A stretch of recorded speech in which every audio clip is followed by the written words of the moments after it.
Good day, ladies and gentlemen, and I am, of course, your friendly neighborhood GeneralLotz, bringing you more Doom greatness. Today, we're going into the Argent facility, Destroyed. This game really has stood the test of time, all 6 months of it.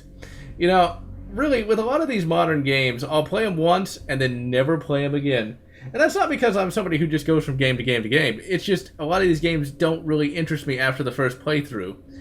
It's like any of the given Call of Duties just don't really hold up after the first playthrough. There's no real reason to go back. But Doom, for whatever reason, has kept me coming back over and over again. Like, I still play this game on a regular basis in my own time, in addition to recording. It's just that good. There's just something about Doom here that just really trumps just about every recent modern game I played. Now, Shadow Warrior is a different story. Shadow Warrior still is a damn fun game, no matter what. And Shadow Warrior 2 looks pretty good. It looks like they went with a more Borderlands-y direction for whatever reason. And that looks pretty cool. I do not have Shadow Warrior just yet. Shadow Warrior for me is another one of those what I like to call bittersweet games that would be kind of sad to play. But I intend to get it at some point in the future. I still need to review the original Shadow Warrior, but I have not yet, sadly. And you know what? One interesting thing about being a part of the PC Gaming Master Race is the Machine God can be merciful and the Machine God can be wrathful. I've tried to record this game twice, or this particular level twice. Got massive hitching, just, you know, exited the game and opened it back up again, and it works just fine now. I don't understand why. It's one of the things, just don't question it. Just go, thank you, great Omniscience, for being merciful for me. But yes, that's the one problem with the PC Gaming Master Race. It's hard to tell why something doesn't work sometimes. But that's half the fun of it, as I always like to say. It's figuring out why stuff doesn't work and then making it work. So that's one of the things. You know, you just gotta learn how to make stuff work. That's the thing. But yes, I will of course comment on Duke Nukem World Tour. I have not bought it, and I have literally no intent to buy it at any time. I wouldn't even have Duke Nukem the Megaton Collection had not somebody donated to me. And I forget which fan donated the Megaton Collection to me. I apologize, I've had so many donations, I can't remember all of them. I have a great memory, but it's not that amazing. I'm not fucking Sherlock Holmes, after all. Although there is one Sherlock Holmes, not to interrupt myself, but there is one Sherlock Holmes game I do want to play. It's a point-and-click adventure game where Sherlock Holmes goes up against the Cthulhu mythos. That sounds really, really cool. Now, whether or not it actually is good, I couldn't tell you. I've never actually played any of those Sherlock Holmes point-and-click games. I got a couple during one of those Humble Bundle things. But let's see, where was I? Duke Nuke World Tour, man. I don't see the point. I just don't see the point to Duke's World Tour. It sounds like it's much more of... It's a lot like the console port with the rewind thing, but then again that takes away quick saving, which is just horribly egregious. But really, like even with the Megaton Edition, I did not have a reason to buy that at all, because I still had the original Plutonium pack, and all I had to do was take the, what are Duke files? I can't remember, I think... No, they're not pig files. Because there actually is a game whose game files are called pig files. Oh, that's Descent! Yeah, Descent has a pig file, but anyway, I find that amusing. No, it's a hog file, that's what it is, .hog. But anyway, Duke has some kind of strange file type. It's not a WAD. WAD is only Doom. But yeah, you know, I took the Duke files out of there and I use eDuke32. I mentioned that in the Duke Nukem 3D review, and that works just fine. No, in fact, it doesn't work just fine. It works better than World Tour or Megaton would ever work. Because with that, I can just add, you know, high-res textures, because there are high-res textures. There's 3D models for that game, like full 3D models. You know, there's all sorts of things you can do with Duke Nukem. Duke Nukem is about as modified as Doom is in many respects. Although, there really isn't... No, I didn't mean to do that! Shit! I meant to take out the bloody chainsaw. There's many things you can do with Duke. Like you can do with Doom. Doom and Duke. It's hard to get those two straight sometimes. But anyway, like with Duke, there's so many mod levels, it's not even fucking funny. And there's so many, you know, game enhancements and stuff like that. Still nothing like Brutal Doom, though. There's Duke Plus, which I don't like, because it introduces some kind of weird predator enemy that you can't kill. And, like, it's really loud and annoying, you know? I never really liked Duke Plus. But, you know, So there's really no point to World Tour. There just isn't. You know, why would you buy this? Why would you just get like I don't even know if I don't even think you can get the original Duke like off of GOG anymore. In fact, I don't think so. I don't think you can at all. But like, if you had the original Duke Nukem, you know, like if you had the original files, just get eDuke 32, and it's way better in every conceivable way. It's just I never understood it. It's just I guess that's just I think with Gearbox they're still trying to, you know, recoup a lot of the losses that they've had over the years. I recently heard that they really lost out a lot when it came to that MOBA that they created. I don't think it was a MOBA. I think it was. I always get them too mixed up because I don't really like either one. It's either Battleborn or what's I can't remember the other one. Battleborn or something. I think Battleborn is Blizzard's weird MOBA first-person shooter thing, and the other one is Gearbox's. Anyway, it lost. Anyway, Gearbox lost out to. Oh yeah, that's where the there's a Berserk power up down here. Not that we need it now, but we'll get it anyway, just for the grins in it. Oh wait, no, we got something. But like, you know, I don't like those kind of MOBA-style first-person shooter kind of thing. I don't like MOBAs in general, as I've mentioned on many occasions. I just never could get into them. Although I say that, and there's a free-to-play game that I am trying to get into called Fractured Space. It's not bad, and it's basically a spaceship kind of MOBA thing. It's kind of fun, I suppose. It's still not really my thing, but I'm giving it a chance. I just never liked MOBAs, so I would have never liked Battleborn or the other one, whose name I can't remember. For me, I just never liked that sort of thing. The only multiplayer game I play on a consistent basis is War Thunder, and I love that game, but I'm not like a pro MLG at it. I don't even have a pro MLG mindset to it, where like I would want to get like all the gold eagles I could possibly get, and I'm not like going to enter into like some sort of esports kind of thing. It's just I like to go in there, blow up a few tanks, shoot down a few planes. I find that fun. So like with MOBAs or multiplayer gaming in general, people really get too much into multiplayer game. Like, oh, my kill-death ratio is down, man. It's like, oh, God. What happened to playing games for fun? I guess that's just gone out of style, it would seem.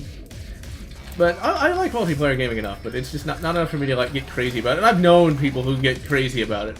Who, like, just fucking get insanely pissed off if they lose. And yet, they always, like... The thing is, like, for me, I play games for fun. That's what I do.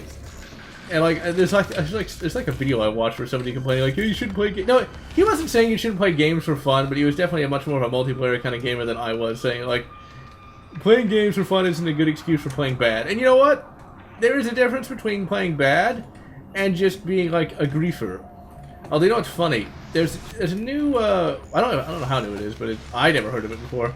There's a thing called Discord. It's a type of VoIP kind of thing, and somebody asked me, it's a question that I'm going to answer during the Q&A, and, well, I guess here's a preview to that answer, but, like, would I create a Discord server?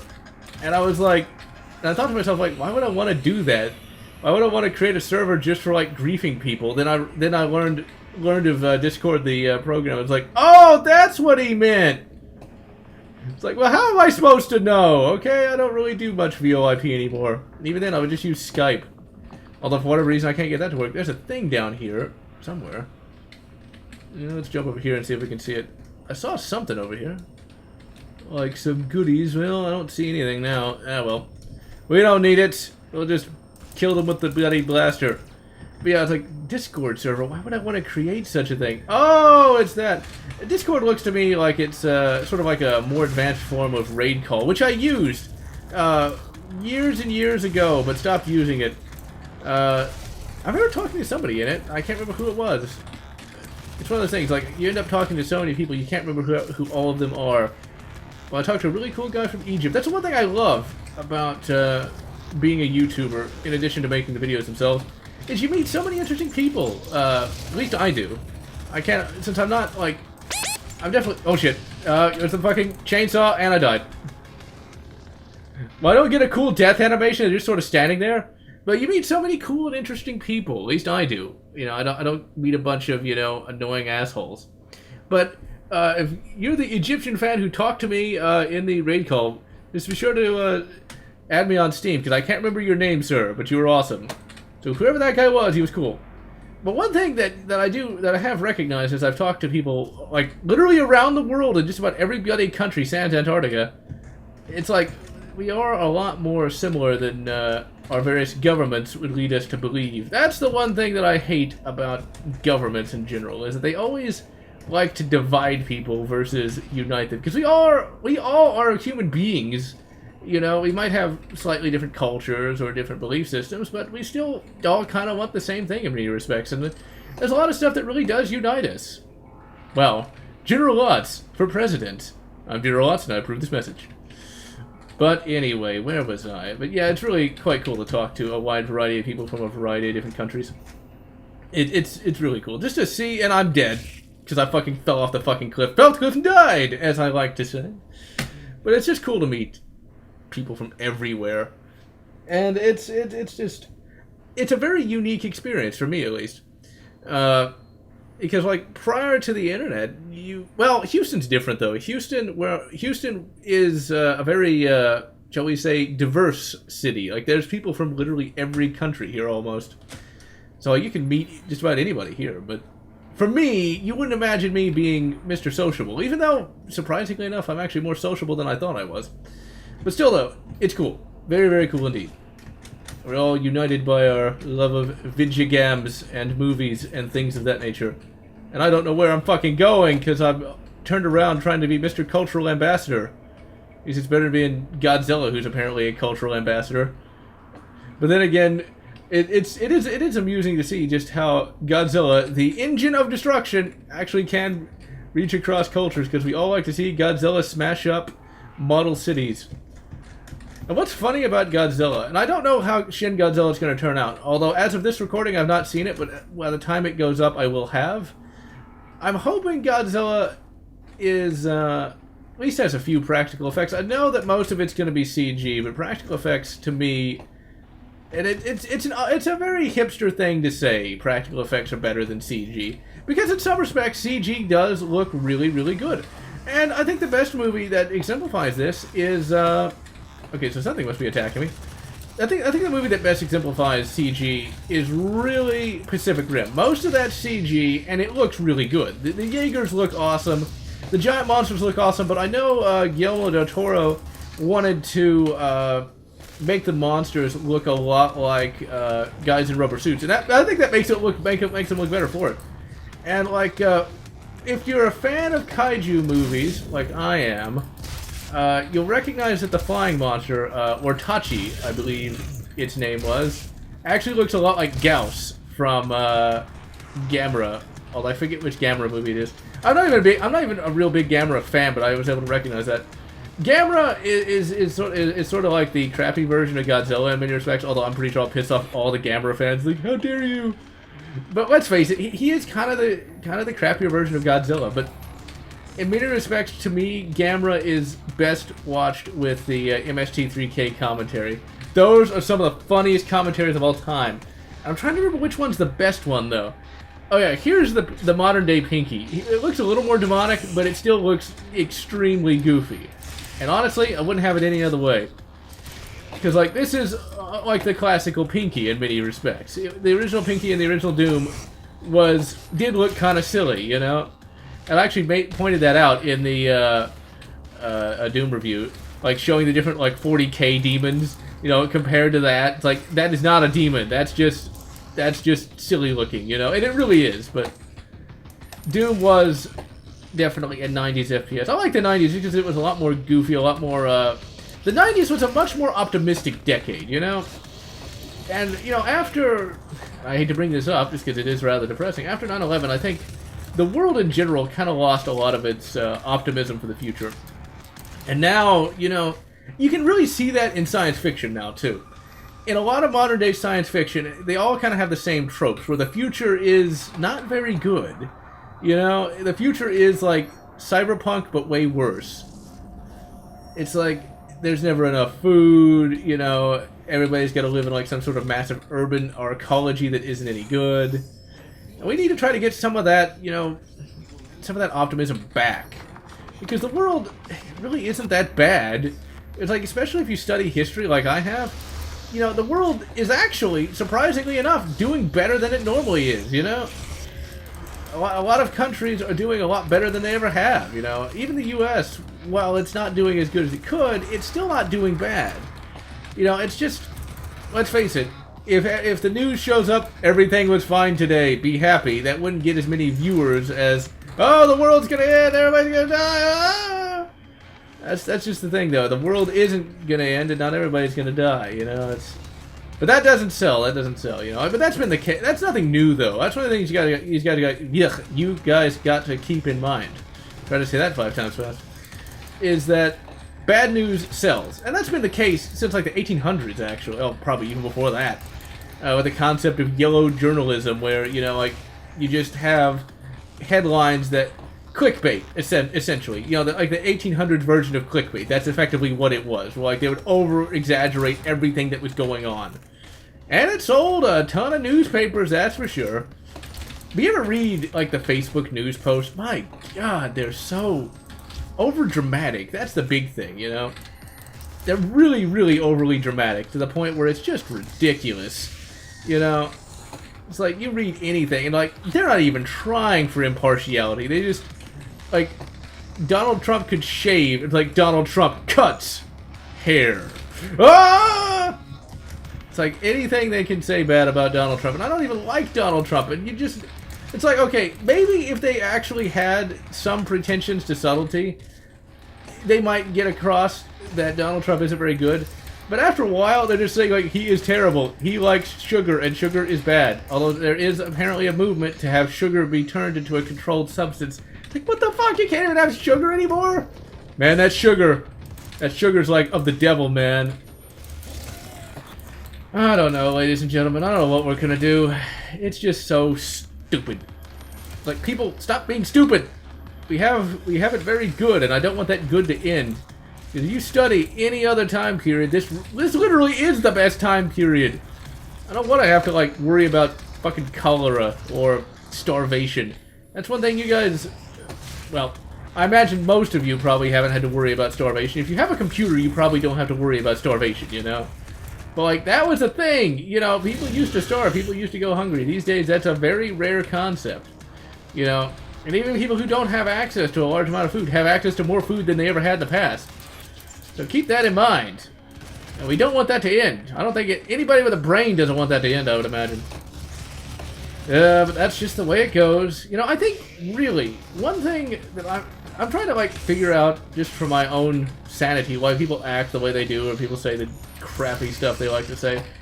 And I'm wondering if it's because, you know, we as a culture, although not me, because I don't really have that problem, are just lacking direction. It's like, we have so much stuff. We have so much prosperity and happiness.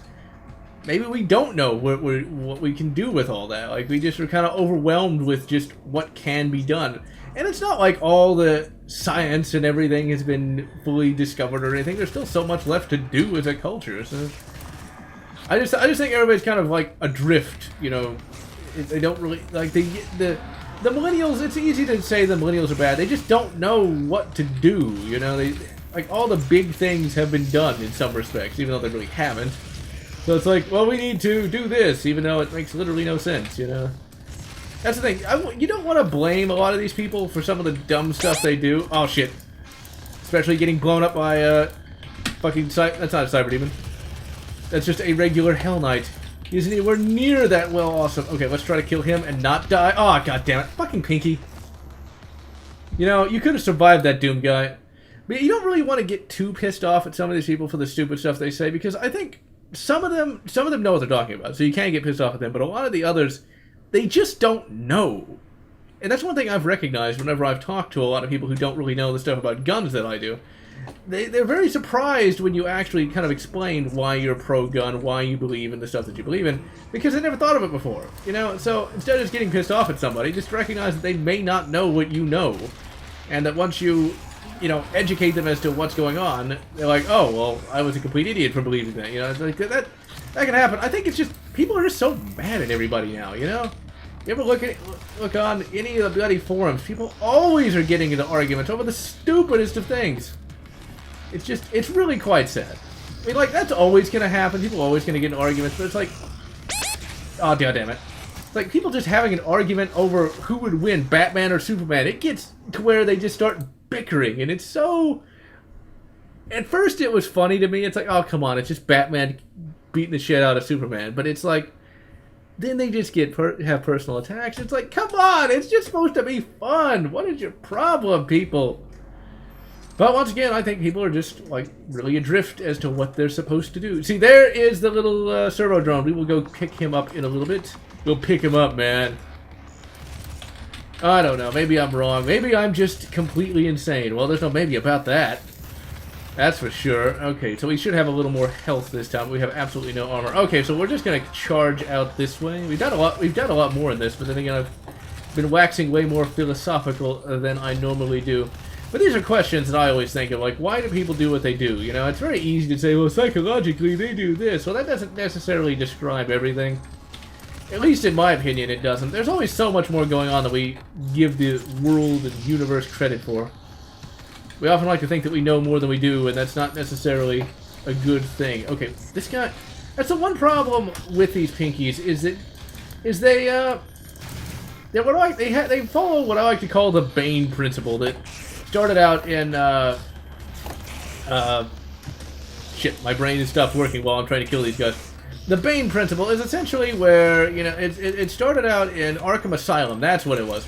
In Arkham Asylum, you fought Bane, and what he'd do is he would charge at you, and you'd wait for him to hit the wall, and then you'd, like, beat the shit out of him. And a lot of enemies started doing that in a lot of modern games, where that's what would happen. They'd charge at you, they'd smack into a wall, get, like, dizzy, and then you'd shoot him in the back or something like that. And I just found that kind of annoying, kind of boring at times. Like, it worked in Arkham Asylum. When it starts being used literally everywhere, it just gets kind of silly at times. But hey, I mean, if it's something that works, I guess if you're a developer, you'd want to try to keep that working. Okay, so how do we get over there? I got over there once before. Let's actually explore! Oh my god! Exploration! That might make me think. Alright, we got a fucking Hell Knight. Oh, no, a Baron of Hell. I do like the Baron of Hell. I've mentioned that in previous episodes, but I really think it looks cool. It's a combination of cheesy and actually intimidating.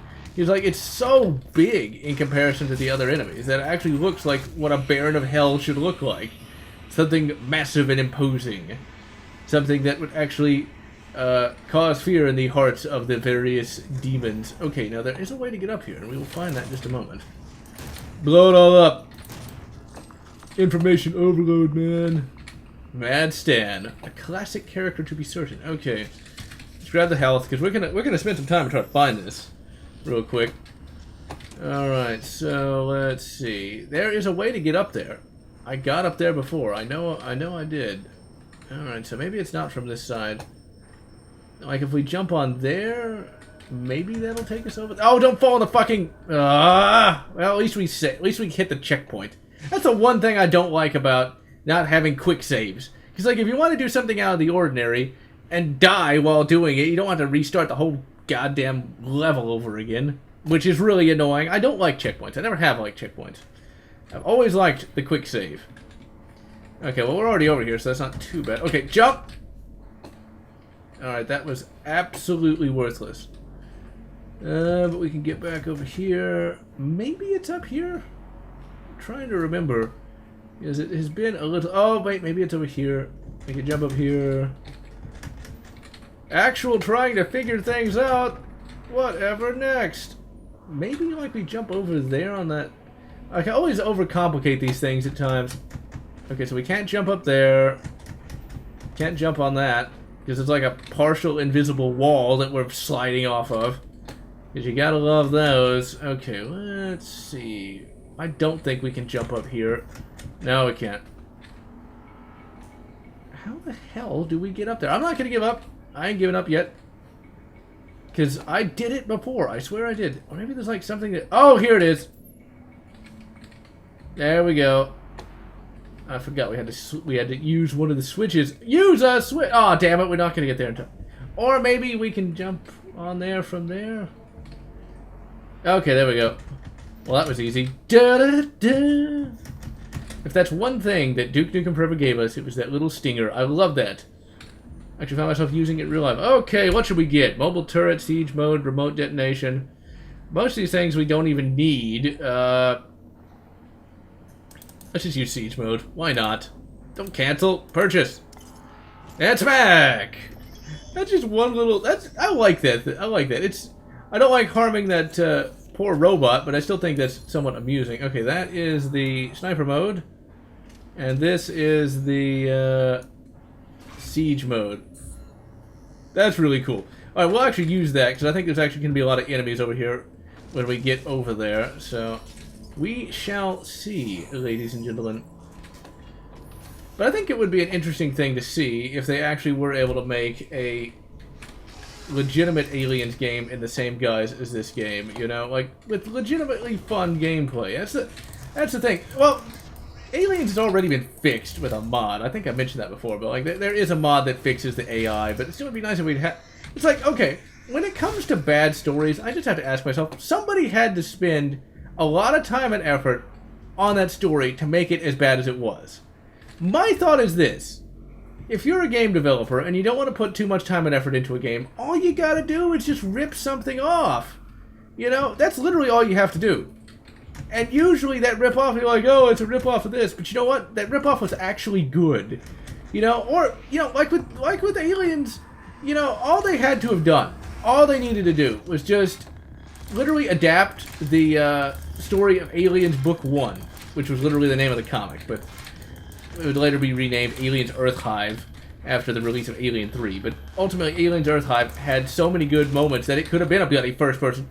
You know what? It would have been an awesome game if they'd done it right, but even if they'd done it wrong, it still would have actually had a pretty good story. Because, like, there's some moments in Aliens Book 1 where it could have been like a stealth shooter, well, just a stealth game in general. That would have worked pretty good, I think. There were moments where it'd just be a typical first-person shooter. There's a lot of good first-person shooter moments in Aliens Book 1. But ultimately, you know, it wouldn't have been hard to make that into a game. So I'm like, why not just rip that off? Or just use that, just adapt it, you know? Why not just do that? But instead, they put all that time and effort into into a plot that they must have known no one would have liked it. So I can't imagine anybody thinking that was really that good. Like, I know I complained about AVP, or AVP 3, but AVP 3, compared to that, is vastly superior in terms of its plot. Like, it's vastly superior. It's actually not that bad. Compared to, you know, Colonial Marines. Now, it's not as good compared to the first two games, but you know what? It's still not that bad. I might have been a little hard on it. I think I kind of regret being as hard on it as I was, but still, though, it had big shoes to fill, and it didn't fill them. Not by half. Oh yeah, weren't we supposed to be using the, it's not the lightning gun, but it kind of looks like it. The, railgun here. Okay, let's see what siege mode does to this guy. Well, that's what it does, and it did it well. Let's see, let's hit him with that. And instead I got set on fire and died. Brilliant. Absolutely brilliant. We've died so much in this particular playthrough. It's mainly because I'm not paying full attention, it would seem. But yeah, you know, Turok 2008, for all... It's a very maligned game. In fact, I intend to potentially do a Let's Play on that. No, wait, do we still have it? Okay, good. That means we don't have to find that. Awesome. But I still would like to... I might do a Let's Play on Turok 2008 at some point. I need to do a Let's Play of Turok 1 and 2 at some point as well, but like... Turok 2008 really isn't that bad in terms of its plot. Yeah, its gameplay is not nearly as good, but you know what, it's still... It's better than Colonial Marines, I can tell you that. But, you know, like... Turok 2008 is in many respects just a basic Aliens ripoff. Well, it's an Aliens ripoff crossed with a Predator ripoff. But that's not a bad thing. It really isn't. See, that's why I don't mind it when things get ripped off, because usually it's better for it. Since Turok 2008 is an Aliens and Predator ripoff, it works. It's entertaining. The character interactions, you know, pretty good. And, you know, Turok 2008, I think, is much more maligned than it should be, especially when compared to what a lot of these reboots have done to a lot of really classic franchises. Turok 2008 doesn't hold a candle to the other Turoks, but at the same time, it doesn't, and this might seem a bit extreme, but it doesn't rape the franchise, as some would say. Instead, it's simply, I wouldn't even go that far. It just is not as good. There. It doesn't rape the franchise, but it's just not as good as the other games. It's like, it's that inoffensive. And really, these days, with all the crappy modernizations that we get, that's not... we should be thankful for the small miracles in many respects. We really, really should. And that's the thing. It's like, I'm not what you'd call Mr. Optimist, but at the same time, I am somebody who recognizes that, you know, if things can be bad, let's just be glad it's not as bad as it could be, you know? Turok 2008 wasn't a bloody Modern Warfare clone, at least. I mean, yeah, it did have a lot of the times you were just shooting humans and stuff like that, but you know what? At least that was fun. At least they brought back the knife, you know? They could have easily gotten rid of the knife. Or they could have made it like the Call of Duty knife, you know? They could have done that.